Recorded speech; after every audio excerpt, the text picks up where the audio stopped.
बड़सर के विधायक इंद्रदत्त लखनपाल ने थुनांग में मंत्री जगत सिंह नेगी को काले झंडे दिखाने को लेकर कहा कि कांग्रेस सरकार के प्रति लोगों का गुस्सा देखने को मिला है। किन्नौर में जगत सिंह नेगी ने नेता प्रतिपक्ष जयराम ठाकुर के खिलाफ एक बयान दिया था, जिसको लेकर लोग आक्रोशित थे, जिसका जवाब लोगों ने कैबिनेट मंत्री जगत सिंह नेगी को थुनाग में दिया है। इंद्रदत्त लखनपाल ने मुख्यमंत्री को नसीहत दी है कि अपने मंत्रियों पर लगाम लगाएं ताकि वो व्यक्तिगत रूप से बयानबाजी न करें। वहीं विधायक इंद्रदत्त लखनपाल ने कहा कि सरकार ने तानाशाही रवैया अपनाया है, जबकि लोकतंत्र में सबको अपनी बात रखने का हक है। उन्होंने कहा कि सरकार ने 65 लोगों पर मामला दर्ज किया है, जिसकी वो कड़ी निंदा करते हैं। जनता का आक्रोश था सरकार के प्रति, और जो नेगी जी हैं एक काफ़ी पुराने नेता हैं, और उन्होंने कोई टिप्पणी कर दी थी वहाँ किन्नौर के अंदर जयराम जी के ऊपर, जिससे वहाँ के जो लोग थे आक्रोशित थे और उन्हें अपना आक्रोश व्यक्त किया। और मैं आज ही माननीय मुख्यमंत्री महोदय का बयान पढ़ रहा था कि बड़ा कड़े शब्दों में निंदा करी। निंदा करना उनका अधिकार है, वो कर सकते हैं, लेकिन साथ में उनको ये भी चाहिए कि वो अपने मंत्रियों पे भी लगाम लगाएं। जब वो कोई बयानबाजी करते हैं तो उनको सोच समझ के बयानबाजी करनी चाहिए। कभी कोई कंगना रनावत के ऊपर बयानबाजी करता है, कभी कोई जयराम जी के ऊपर करता है, कोई अनुराग जी के ऊपर करता है, कोई भारतीय जनता पार्टी के अन्य नेताओं के खिलाफ करता है, तो उस समय वो क्यों नहीं सोचते हैं कि हम क्या बोल रहे हैं। और जैसे नेगी जी ने किन्नौर में एक वक्तव्य दिया उसके जयराम जी के खिलाफ, तो वहाँ की जनता को आक्रोश था, और आक्रोश के चलते लोकतंत्र है, और लोकतंत्र में जो हम लोकतांत्रिक प्रणाली से जुड़े हुए लोग हैं, और यदि वहाँ पर किसी चीज़ का विरोध होता है तो उसको सहन भी करना पड़ता है। सर 65 लोग ये है, और उनसे क्या होगा, उससे वो तो अपने लिए आने वाले समय में और भी अपने ही उसमें ताबूत में कील लगवा रहे हैं। और जनता तो लोकतंत्र है, वो थोड़ा ना घबराता है कोई केस करने से। अगर केस कर भी दिए तो क्या हो जाना, उसे फांसी थोड़ी लगेगी।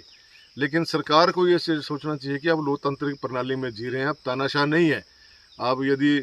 लेकिन जिस प्रकार से 2.5 वर्षों में हम देख रहे हैं, ये सरकार तानाशाही के और बदले की भावना से काम कर रही है, और किसी को भी दबाने का हर संभव प्रयास कर रही है, जो कि एक लोकतांत्रिक प्रणाली के लिए सही नहीं है। बता दें कि रविवार को बड़सर के विधायक इंद्रदत्त लखनपाल ने लोराली में एक पेड़ मां के नाम कार्यक्रम के तहत पौधारोपण किया है। इस कार्यक्रम के तहत करीब 100 औषधीय पौधों का रोपण किया गया, ताकि पर्यावरण संरक्षण को बचाया जा सके।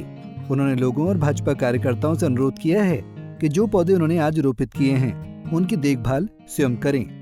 बचाने के लिए, और जिस प्रकार से ग्लोबल वार्मिंग का जो प्रकोप जो है वो निरंतर बढ़ता जा रहा है, और असममित रूप से जो बारिशें हो रही हैं उसकी वजह से भी पर्यावरण को बचाना जो है एक महत्वपूर्ण कदम हो सकता है। क्योंकि हमारे यशस्वी प्रधानमंत्री नरेंद्र मोदी जी ने विशेष रूप से जहां स्वच्छता अभियान और पर्यावरण दिवस के जो कार्यक्रम चला के रखे हैं पूरे देश के अंदर, उसी कड़ी में हमने भी आज यहाँ पर अपने हर बूथ पर 11-11 पौधे लगाने का प्रण लिया है। और इसी कड़ी में सुबह हमने मन की बात का कार्यक्रम किया, उसके बाद चिकमो के अंदर 2 बूथ हैं, वहाँ पर हमने पौधे लगाए, 22 पौधे वहाँ लगाए, और 22 पौधे यहाँ पर हम कलवाड़ में, एक लोहारली बूथ है और एक कलवाड़ बूथ है। तो यहाँ पर जो साथ में बहुत संख्या में महिलाएं भी आई हैं, बढ़ चढ़ कर हिस्सा लिया। और आपसे निवेदन भी करूँगा सभी से कि जो पौधा आप लगाएंगे उसकी देखरेख भी आप स्वयं करेंगे, ताकि ये पौधे चलें।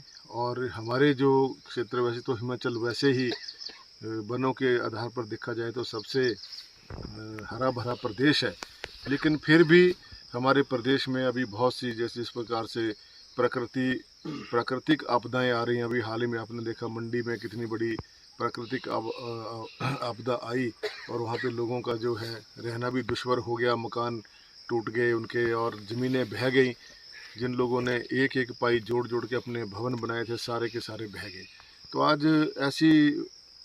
आगे ऐसी कहीं त्रासदी ना हो, तो हमें पेड़ों के ऊपर जो है ज़्यादा निर्भर रहने की आवश्यकता है। पंजाब केसरी के लिए बड़सर से अशोक राणा की रिपोर्ट। हमसे जुड़े रहने के लिए हमारे YouTube चैनल को सब्सक्राइब करें और नई वीडियो की नोटिफिकेशन के लिए बेल आइकॉन को दबाएं। अगर आप ये वीडियो Facebook पर देख रहे हैं तो लाइक जरूर करें और ज्यादा से ज्यादा शेयर करें। इसी तरह के और भी अपडेट्स के लिए फॉलो करें हमारा Instagram पेज himachal.ke।